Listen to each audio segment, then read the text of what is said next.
अल्हम्दुलिल्लाहि वहदा अस्सलातु वस्सलाम अला रसूलिल करीम अम्मा बाद औज़ बिल्लाहि मिनश शैतानिर रजीम बिस्मिल्लाहिर रहमानिर रहीम।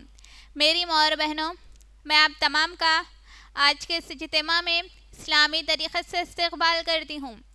अस्सलामु अलैकुम व रहमतुल्लाहि व बरकातुहू, जिसके माने हैं आप तमाम पर अल्लाह सुब्हाना व तआला की सलामतें, रहमतें और बरकतें नाजिल हो। इंशाअल्लाह आज का मेरा उन्वान है इल्म की फ़जीलत।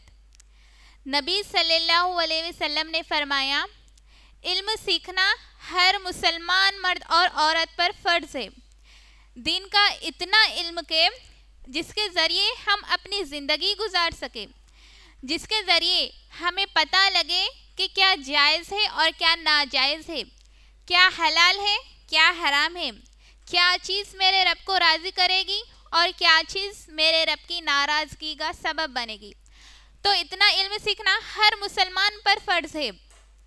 और जो शख्स भी दीन का इल्म सीखने के लिए किसी राह पर चलता है तो ऐसे शख्स के लिए नबी सल्लल्लाहु अलैहि वसल्लम ने बहुत से फजीलतों और बहुत से इनामात का जिक्र किया। तो जो शख्स भी दीन का इल्म सीखने के लिए किसी राह पर चलता है तो उसके लिए पहला इनाम क्या है कि अबू दाऊद की रिवायत है, नबी सल्लल्लाहु अलैहि वसल्लम ने फरमाया कि ऐसे शख्स के लिए अल्लाह ताला जन्नत का रास्ता आसान कर देगा। मतलब कि इंसान जितना ज़्यादा इल्म सीखता चला जाता है उतना उसको मालूम होता है कि मुझे अपने रब को किस तरह राज़ी करना है। और दूसरी बात क्या है कि इंसान जितना ज़्यादा इल्म सीखता चला जाता है उसकी वजह से अल्लाह ताला जन्नत का रास्ता आसान कर देगा। तो याद रखें मेरी माँ और बहनों, जन्नत का जो रास्ता है ना वो बहुत ही कठिन है, वो बहुत मुश्किल है।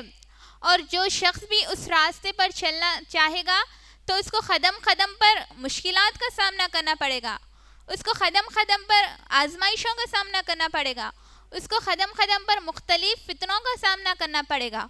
और इन सब चीज़ों से निपटने के लिए इंसान को इल्म की ज़रूरत है कि मुझे किस सिचुएशन में किस हाल में क्या करना है। अगर हमारे पास वो इल्म ही नहीं है तो हमारे लिए उस रास्ते पर चलना मुश्किल हो जाएगा। मिसाल के तौर पर कोई शख्स अगर कोई गेम खेलना नहीं जानता और वो गेम जो है बहुत ही कॉम्प्लिकेटेड अलग गेम है, लेकिन जब उसने वो गेम को खेलना शुरू किया तो उसे कुछ समझ में नहीं आया, लेकिन उसने उस गेम के बारे में पढ़ना शुरू किया, उस गेम के बारे में जानना शुरू किया, इंफॉर्मेशन हासिल करना शुरू किया, उस गेम के बारे में मुख्तलिफ लोगों के पास से मालूमात हासिल की, फिर वो उस गेम की प्रैक्टिस करते करते उस गेम में परफेक्ट हो गया। क्यों? क्योंकि उसने एक लंबे प्रोसेस को फॉलो किया, उसने उस गेम को सीखा, उस गेम के बारे में पढ़ा, इंफॉर्मेशन हासिल की।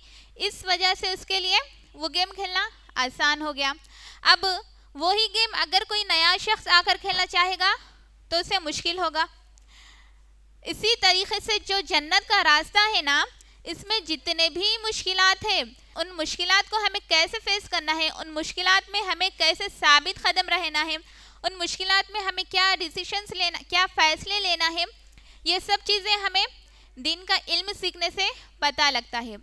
तो इसी वजह से नबी सल्लल्लाहु अलैहि वसल्लम ने फरमाया कि ऐसे शख्स के लिए अल्लाह ताला जन्नत का रास्ता आसान कर देगा। तो ये पहला इनाम हो गया।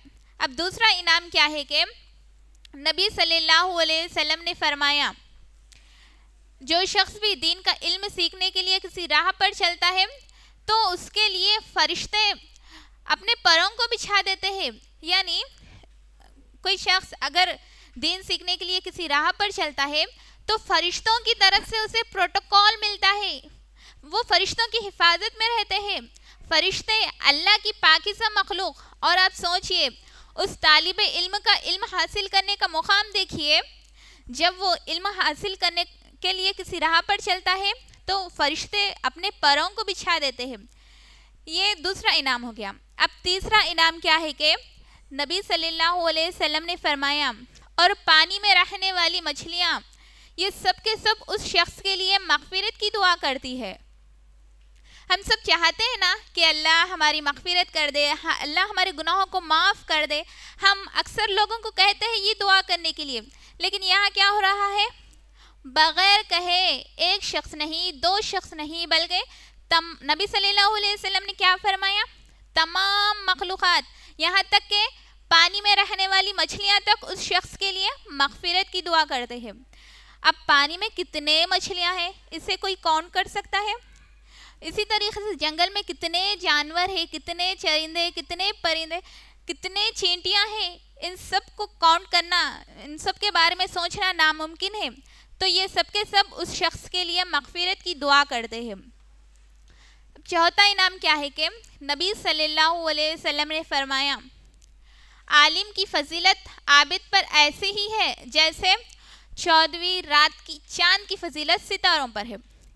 क्या फरमाया नबी सल्लल्लाहु अलैहि वसल्लम ने, आलिम की फजीलत आबिद पर ऐसे ही है जैसे 14वीं रात की चांद की फजीलत सितारों पर है। अगर हम दुनिया में देखेंगे तो इबादत गुजार बहुत मिल जाएंगे, जो इबादत करने वाले हैं, जो नमाज पढ़ने वाले हैं, जो ज़िक्र अज़कार करने वाले हैं, जो तहज्जुद गुजार है, जो कुरान की तिलावत करते हैं।